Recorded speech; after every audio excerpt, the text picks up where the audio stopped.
Tomorrow marks 1 year since President Trump moved into the White House with a very ambitious to-do list. Well, he kept his campaign promise to pass a major tax reform law, but has failed to repeal Obamacare. He's currently fighting over his pledge to build a wall along the border with Mexico. Major Garrett takes a look at the president's progress on one of his top priorities, scaling back government regulations. Regulations, oh boy, it's a lot of regulations. President Trump last month staged an event to show he's cutting federal regulations, complete with ceremonial scissors. 1, 2, 3.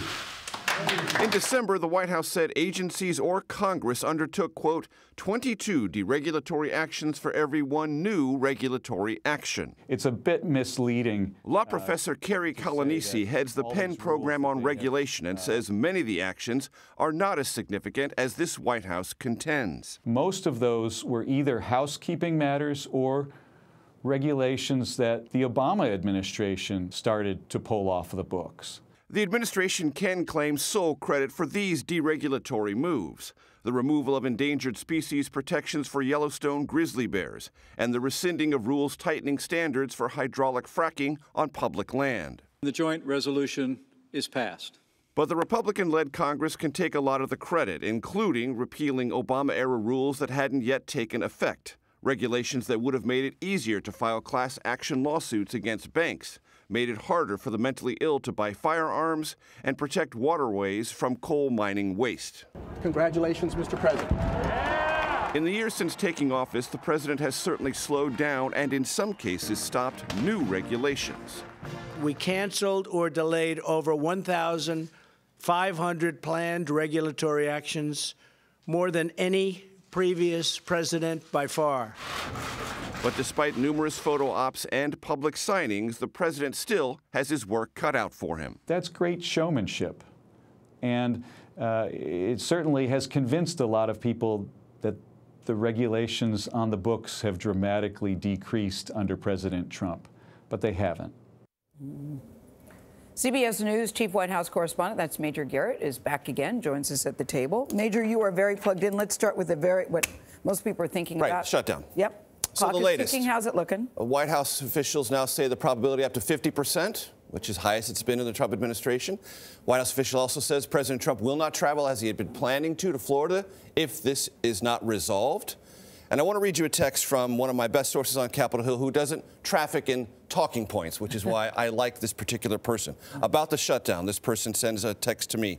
A variety of assumptions, motivations, and choices have combined to lead everyone to the edge of a confrontation no one expected and have few tools to forestall absent significant rethinking.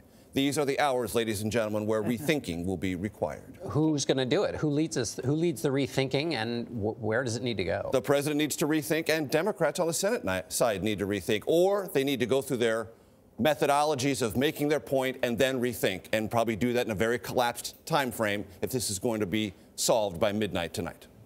What does he consider? You know, Donald Trump has said that he's good in everything, the art of the deal. He's I've heard that. I've heard him say that, yeah. And he's a stable genius. What does he consider the most outstanding, or what is viewed as the most significant success he's had in the one-year anniversary? So we just did a piece on deregulation. That would be right behind the tax bill. The president believes legitimately that that will be the defining legislative accomplishment of his first year, and maybe for his entire first term.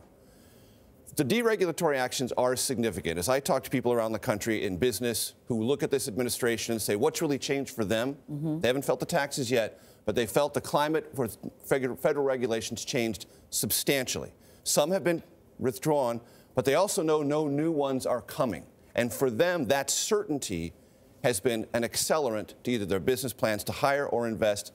And that climate is fundamentally different than the Obama administration. Let's talk about the wall, Major. Yes. 70% of the people don't appear to want this wall. They don't want the whole wall. But for President Trump, this is meaningful because it's definitional. And it's close to those who were most passionate about supporting him in the first place. And he will not decouple himself from their desires and that original political cementing that went on with that base of his. He simply will not. He may redefine what it means, how much it costs, but he will press for it relentlessly.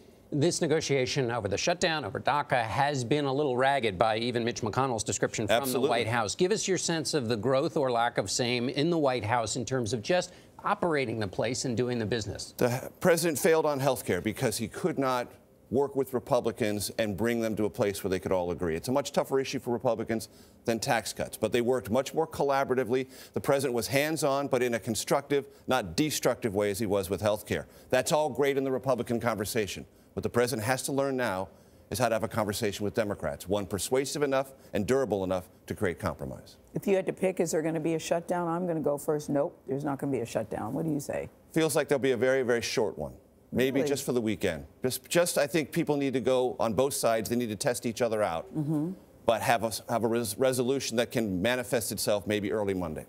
All right. Major, thank you.